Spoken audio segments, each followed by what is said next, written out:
Hey, welcome to the Insurance Buzz. This is your host, Michael Weaver, and I am so excited. We have Miss Ulyanna Chung with us today. Ulyanna, how are you today? I'm good. How are you? I am doing fantastic. Thank you so much for coming on the Buzz today. Thank you for having me. Y'all, we about to get buzzed on the Buzz. Get excited. So, Ulyanna, I have to ask, who was Ulyanna before insurance? Wow, big question. So I was actually born in Korea, immigrated here when I was 2. And then I grew up in Southern California, Valley girl. One time a customer said, "The way you speak, I expected you to be blonde," with my Valley girl accent. I had to really work on not saying like so much. But I went to UCLA, and like most Asian kids that go to UCLA, I was pre-med. And or you're either pre-med or pre-law, and I was pre-med. Did the whole thing, the MCATs, applied for med school.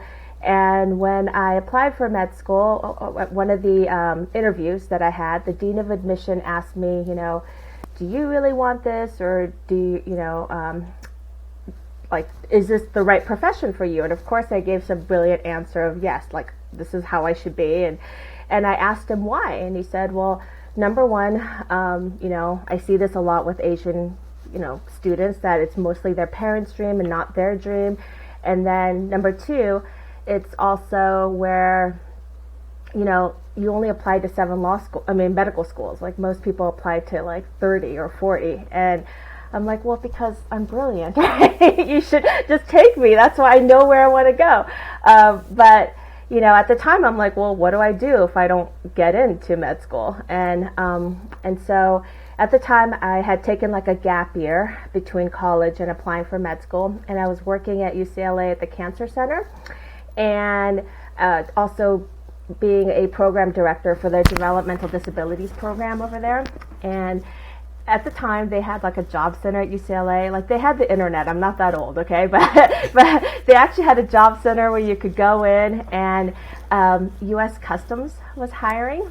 And I, applied on a whim. I'm like, what do I do, if I don't get this med school thing doesn't work out? And during the interview, I laughed. I'm like, I think they needed to like fill their Asian, female quota, because they were asking me like situational interview questions, like what would you do if someone became, violent or belligerent at the airport? And I'm like, I'd call the police, right? Like, you're the police at the airport. You don't call the police. But I ended up getting hired, and it really actually suited me. I got to carry a gun and tell people what to do. It was awesome, right?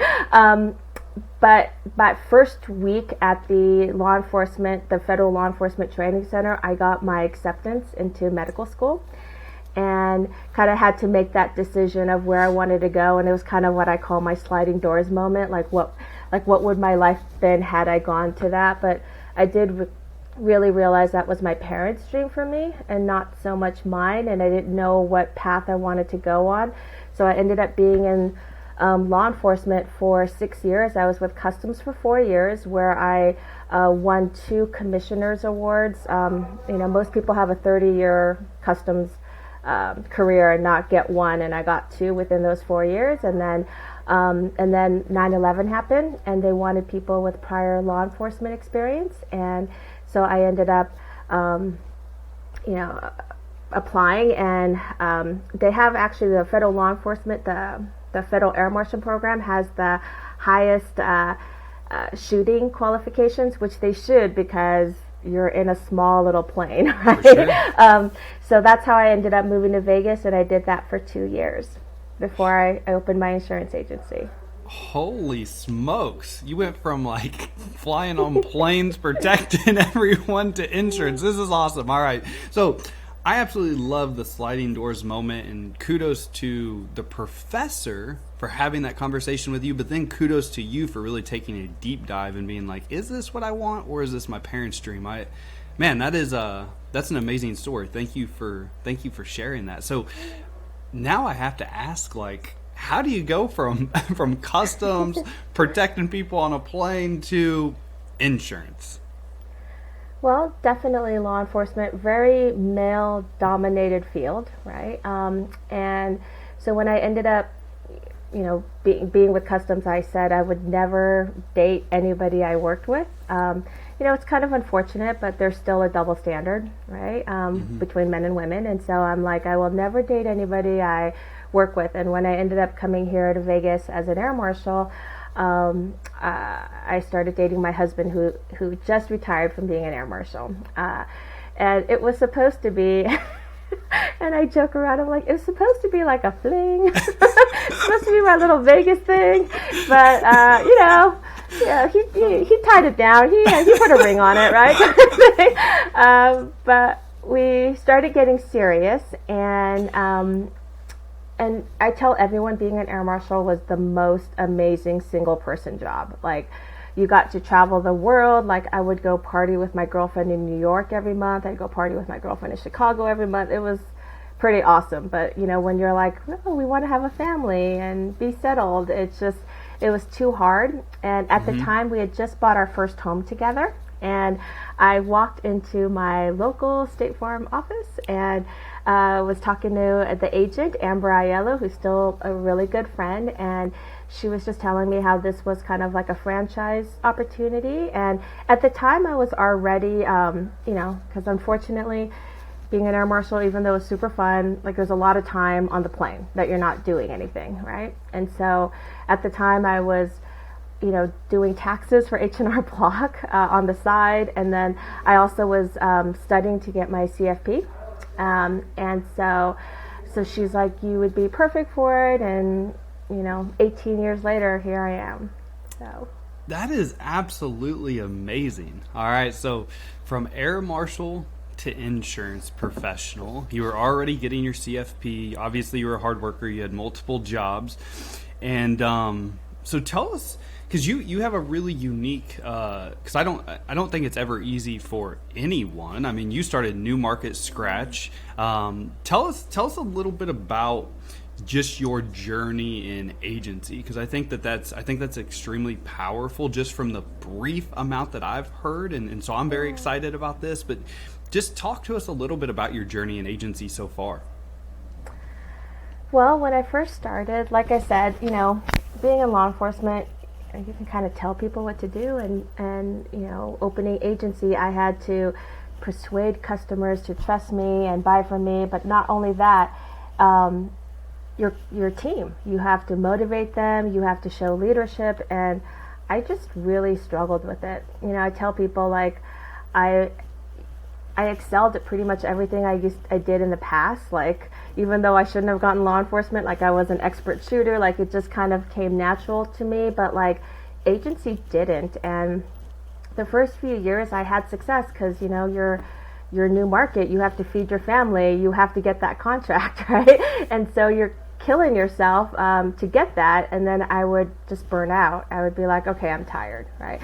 And then I'm the dummy that got married in November, opened my agency in December, and then got pregnant in January. So, that just obviously didn't help either. And, and then again, we're the big dummies that my husband's like, well, if we just had one kid, we might as well have the other kid, closer in age. And so I had 2 kids under 2 within 3 years of my agency.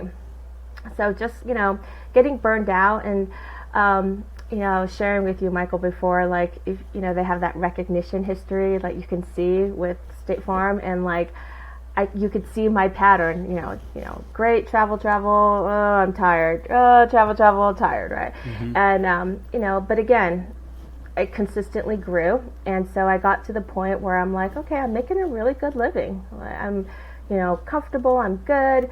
Why am I always, hustling? Because what would end up happening is, we wouldn't hit our like, it'd be June this time, and we'd be at like 10 life apps, and so then I'd have to like jump in there for my team and rescue them, and and then help us at least get our 40, right? So that happened for many, many years, like the ups and downs, or like I'd have a good, or I'd be like, oh, I want to make a little bit more money, and then I would work harder and get that better scorecard, and it was just like this roller coaster of up and down. And so about 5 years ago, I'm like, I'm done. Like, it doesn't matter if I don't hit a scorecard. It doesn't matter. Like, I'm making a really good living. And I was kind of like just done, like kind of like I'm going to let my agency annuitize or just slide. And at the time, I did ADP too. And there was an agent there that said to me, you talk about how much you care about your team, but you always talk about like you're good, your income's good, but what about them? Are you giving them opportunities to do that? And so about 5 years ago, I took my two like most seasoned team members and said, hey, like I want us to be in this together. Like I want us to grow this agency. Let's come up with a 5-year plan. And we completely laid it out. And that was the first year that about 5 years ago that I didn't hit, at least, honor club. It's embarrassing. I didn't even hit my 40. But we came up with this plan together. And then the next year we did hit 40 and then ambassador travel. And last year we were exotic and MDRT. And just putting that place together. Thank you. I freaking love that. So y'all can't see this because you're listening to a podcast, but I'm over here like pumping up the roof, man. Like that is amazing story. So I've got to ask, what was the, so obviously you talked to the agent that she or he obviously caused this switch to flip in your mindset, in your brain. Talk a little bit about what that flip of the switch was. Like, why did you want to go from, hey, you're making a good living, things are just going on, kind of that annuity concept. What was the flip of the switch that you're like, we can do better, we can be better? So about like before the 5 years, like 7 years ago, I hired a business coach. I believe in coaching also. And this business coach was really about systems. Like you have to have like an SOP for everything. Mm-hmm. And so I laid out and I spent like a month and I ended up coding something that is kind of like a website that we can connect to, and it has systems to everything. It's beautiful. It's absolutely beautiful. But it didn't give us that. It made production a little better. It helped us streamline a few things, but it wasn't like that magic bullet. And at the same time too, like I had been using our generic company's, vision statement. Like that was our vision statement too, right? And I also at the time had they have this company called Cotopaxi. They're a clothing company, and but their vision is to do good. That's what their vision is. That's just a simple vision statement, and they give some of their proceeds to people in third world countries and jobs and all of that. And so they have all these people who are just dedicated working for them. Like I did a scavenger hunt. They host an annual scavenger hunt, and I did it with them, and they had all these like young people motivated to work for this company because they were giving them a purpose. And I had a vision statement for my life. It was to be the best version of myself for my friends, my family, and my community. And really thought about that too. Like when she was like, hey, you talk about how you care about your team and all of that.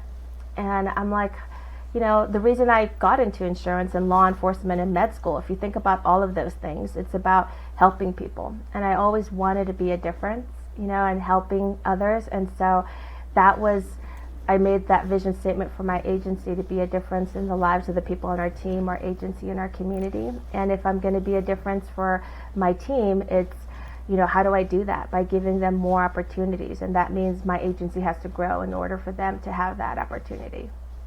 That is, all right. So I know friends call you Yuli. I feel like a friend now. Yes. So that is absolutely amazing, Yuli. Like that's, I'm a huge believer in processes. I think that's what's going to help agencies run consistently, smoothly, gets everyone on the same page. But more importantly, what I love is finding your purpose. And I love that you talk about that. I think that is huge. I know at Weaver Sales Academy, like our company culture, like we talk about happy, healthy, wealthy. We want everyone to be happy, healthy, wealthy in that order, because that's going to carry over to customers, which then carries over to their customers. And so I dig that you dove in on finding your purpose, because if you find your purpose, obviously then, man, that's That's powerful, and it keeps you driven, motivated. So you went from this is fun, from ups and downs, burnouts, to now 5 years later qualifying in the top 1% of literally the entire industry, and now you have a second agency. So what's been your biggest challenge? Let's talk a little bit about that, with going from owning one business to now 2 agencies. So I'm still in the midst of that challenge. If I'm going to be super real and honest, it's different running 2 agencies versus one. Additional team, figuring that out. Time management is a huge thing. So it's definitely, and right now, just again, with, I would say 99% of agencies, right? It's always team. Do we have enough? Do we have the right people? Are the right people in the right seats? Yeah. Always team. What's because opening, I always find it intriguing when opening a second agency or second business. We own multiple businesses, but it's like you go back to the groundworks. You get to lay the foundation. And so talk a little bit about what you're doing maybe differently now in that second agency from what you learned throughout your first agency, of all the trials, tribulations, the struggles. Like, what are you doing now in your second agency to really lay that foundational ground floor to set you up for success sooner than going through all those struggles? Well, so part of the success, so like I shared with you earlier, during COVID, I was like, I don't know what to do with myself, right? Like, I know we were still open, but obviously, doors closed, for the first month or so. And so during that time, I actually got my coaching accreditation from the International Coaching Federation, and then I wrote a book called Culture of Agency.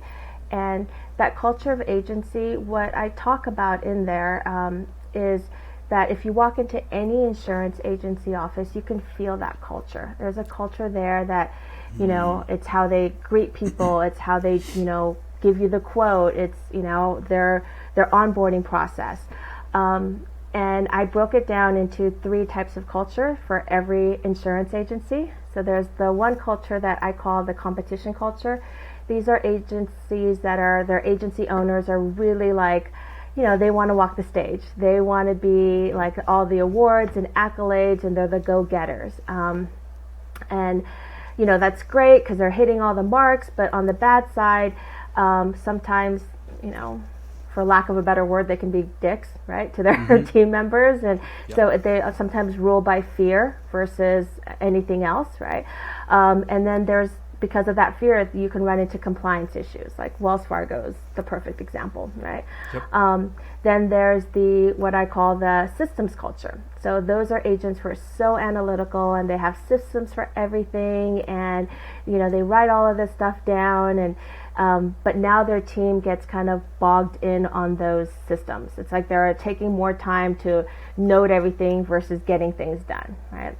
And then also those agents tend to be more, like I said, analytical, and so their praise is not given to the team as much. It's like, you should just be following this, right? And then lastly, which is about 80% of agents, and this is what I fell into, was what I call the people culture. So that culture is where you really care about your team. You're like a family, but just like any family, it can get really dysfunctional, and you're not putting boundaries. And, you start making excuses like, that's okay. Like, I'll jump in and save you guys. We're at 9 life apps and it's June, but I'll save you, right? So it's kind of that, like, you have one or the other. And when I was, going to, like academies, like things that, or meetings, and you hear successful agents speak, you're like, why can't I do exactly what they're doing? Like, why can't I take their system and implement it in my agency the way that they're doing it? And it really comes down to is, I'm not them. Like, I will never be a super competition culture agent. That just is not like how I'm built. I'm more of a people culture person, right? And so what I say is, to have a successful agency. And like, I mean, it didn't work. Like, I tried to be a systems culture agent. I put all those systems in, it still didn't work, right? And so I say to be really successful, you have to have a mix of all three. You have to be the Wizard of Oz. You have to give, the Tin Man, which is the systems culture, like you got to give it a heart, right? You got to give the Cowardly Lion some balls, right? and you got to give, the Scarecrow a brain, right? Like, you got to put a mix of all of it. And, my mix is going to look different than your mix because we're different people, right? But you got to have accountability, you got to have systems, and you got to really treat your people well. And so I think that's what I was able to really figure out in my first agency, and that's why we've had the success that we did. And now that we're growing and we're trying to scale, like there's a book called what is it? It's Scaling Up. It's by the person who wrote Traction, and he actually talks about they calls it the valley of death, right? Like, if you're scaling, you might need to invest more in equipment or people, like in our agency, people, right? Like, and so now you're taking a little bit of a reduction in gross revenue, right? And he calls that like the valley of death, right? And so I was laughing, as a person of faith, I'm like, I'm in the valley of death, and I'm like, dear God, but it's pushing yourself out of that, and that's where I'm trying to still figure that out. It's putting the systems in place still for two agencies. It's getting the right people, and most agents, like what I fall into right now too, with a new agency, you're so busy, it's like you're not taking the time again to do all the things to have a successful people culture, right? So I got to put more of that time in. Man, I love all that. And so Gino Wickman actually wrote, so he's the one that wrote Traction, Scaling Up, Rocket Fuel. If you're listening to this, highly recommend. But also I want to give you a shout out, all right? So the book was called Culture Agency, is that right? Culture of Agency. Culture of Agency. Okay, so everyone listening to this, go right now. Where can they find it? On Amazon? Is that where they can find Amazon. it? Go to Amazon, pick it up. Like Ulyanna, you can tell is she's great at what she's doing. She knows what she's talking about. Go pick that up. So Culture of Agency. And yes, I would also recommend any Gino Wickman book. Those books are amazing. They will really help you figure out your big rocks, things that are important. I love that you just broke down the cultures like that, because I am 100% believer when you explained all three of those. I'm like, yeah. You got to have a mix of all three of those. You got to have a little bit of the competitive, the systems definitely, but at the end of the day, you are in the people business. Just not customers, but your team. Like, they literally will become family. And I personally am a business owner that I believe that besides the investment you make in yourself as a leader and owner, the second best investment you're ever going to make is into your people, because your people are going to help you grow your business. Like, I would rather have $100,000 payroll than spend $100,000 in marketing. And I know not everyone agrees with that, but I am a firm believer in exactly what you're talking about. Because when you invest in your people, you grow your business with your people, you're going to be unstoppable, because you're growing for the long run. You're not growing for the now. And those 5 years, I did no marketing. I had an ad in the Korean paper, and I actually stopped it for a little bit, and then I got calls of like, are you going out of business? So I kept that in. And then, like the thing that State Farm does, it's so cheap if you're hitting all the tiers. So I do that, like the tag media thing, but I did no marketing. That had all to do with team. Man, and referrals. That's funny you say that. That sounds so familiar, because ultimately, besides my first year in agency, we spent like less than $2,500 a year in marketing, because it was all through people and getting in the community, having a social media presence. Obviously, you got to have an online presence. So if you're paying a company to do that, that's part of the marketing expense. But yeah, like, you're doing I love this, man. Yuli, we getting buzzed on the buzz today with Miss Yuli. This is great. So you just opened up a second business. Are you doing anything outside of agency to make your money work for you? Obviously, besides the market and things like that, but any other businesses, investments, things like that? I own real estate. Okay. I'm a true believer in real estate. I think that's where real wealth is. I diversify, obviously, like, stocks, bonds, crypto, gold, silver. All Typical. right. Yeah. A little bit of everything. I love that and the reason I ask is because I'm a big proponent, because you hear so many agents that get 30, 40, in business, this is just business owners in general, entrepreneurs, they all have this one business and then they have to work way longer than they actually want to because they haven't saved for the future. They haven't invested in their future self. And so I love that you're I always like to ask at least tenured agents that to see what they're doing to make their money work for them. And any younger agents currently listening to this, get your agency up and going, start making the money, but then make your money work for you. Definitely. And, we're in a unique business. If you're with State Farm, we can't sell our book. So there's a lot of business owners that are like, I will invest in my business because that's investing. Because if I can get this to grow so much and I can sell my business for whatever times EBITDA, right? Like I could show that, like, yeah, I can sell my business for $5-10 million. I'm good, right? That's sure. Investing, right? But we're not that. We can't do that. And so definitely, I'm a huge proponent of saving at least 20 to 25% of your gross income. I love to hear that, Miss Yuli. That is that's so critical. Excuse me. No, you're good. So I think I want to ask you this question, all right? And because this was, so I have a lot of obviously female agents I work with across the country, and they asked, actually a new agent asked me this the other day. She's like, Michael, the next person you get on the podcast that's a female, can you please ask them this? And so this is, how do you juggle, all right, business ownership, being a mom? Like it was a great question, and so I want to just, you're obviously exceeding it. You're super high, so I want to ask you that because I hope that the individual that asked me this listens to your podcast and you can speak to her right now, because she's a brand new agent, literally 4 months in, kind of going through the same struggles I think all of us go through in the very beginning. Just had a baby, so I'd love to get your perspective on this. So I used to joke around with my male agent friends. I think, I'm sorry, I think it's harder for female agents, female business owners in general. I'm like, I should have been a lesbian and had like a hot, beautiful wife that would like take care of all the kids. Right? But it's harder. There's no way around that. And it's finding that balance of what's important to you.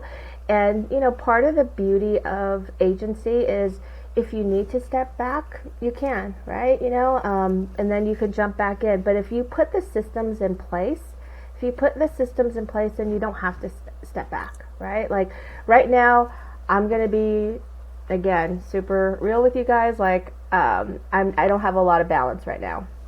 Trying to get the second office going, right? And I think there's waves in people's lives, right? Like there's waves where it's like, I'm not in balance because I'm just all focusing on family. Then I would say in the last 5 years, I had a really good balance of family and agency. And then now it's work, right? So I think it's never going to be 50-50. It's going to be like, you got to pick your moments, right? It's like, when the market's good and, the rates are good, you got to start writing as much as you can then, right? Kind of the same thing. Yep. Okay. I dig that. Seasons of life. I am a firm believer in seasons of life. We have our busy seasons. We have our slow seasons. So thank you for speaking on that. And I hope that relates, because I think that all of us, regardless if it's male, female, you gotta choose. I think sometimes, and sometimes you make the small sacrifices for a short amount of time that pays dividends into your future, so you can have that extra time, or you can live the life of your dreams. And so, thank you for speaking on that, Yuli. And I think it's important as a mom. Like, I was always the room mom. I went on every field trip. Like, it's finding what your priorities are. And so part of that vision statement also is knowing what your priorities are. Like my priority is family, work, and then health, which is really bad. Like I really want health to be second, but I'm being super honest with myself, it's not. Like I always put like work second, but when I say families first, like if I know that and if those are my priorities, then every decision I make is based on that, right? Mm-hmm. And so it's sometimes it's still family when I have to focus on getting the second office working, right? Yep. So yep. You're still going to make happen. You're going to make priority. When you got to be at the field trip, you're going to be at the field trip. That's the best thing about being a business owner is you can choose your hours. So definitely. Whoa. Man, we covered a lot today, Miss Yuli. This has been awesome. I appreciate you coming on today. Thank you. Thanks for having me. This was fun. Absolutely. So, first and foremost, if you're listening right now and you enjoyed the podcast, which I don't know how you haven't enjoyed this episode, this has been great. Go in, give us a 5-star review on the Insurance Buzz. Tell your friends about it. Share it on the socials. And most importantly, as you guys know, time is the most important asset that we all have. So I appreciate you spending some time with me and Yuli today. Yuli, if someone wanted to connect with you, contact you, what's the easiest way to get a hold of you? Is it following you on social? Obviously, go in, pick up the book, Culture of Agency by Ulyanna Chung. But what's the easiest way for people to connect with you? Well, also, you can actually go on cultureofagency.com and you can do the quiz and discover what culture you are. There's a quiz there, so that's one way, and then I'll get your contact. But the best probably way of contacting me, I'm really good on Facebook Messenger or LinkedIn. So okay, fantastic. Well, Miss Yuli, thank you so much for your time today. I know that you are extremely, extremely busy, so I appreciate you coming on the Buzz today. Thank you. Thanks for having me again. Absolutely. All right, everyone, go out and make it a great day.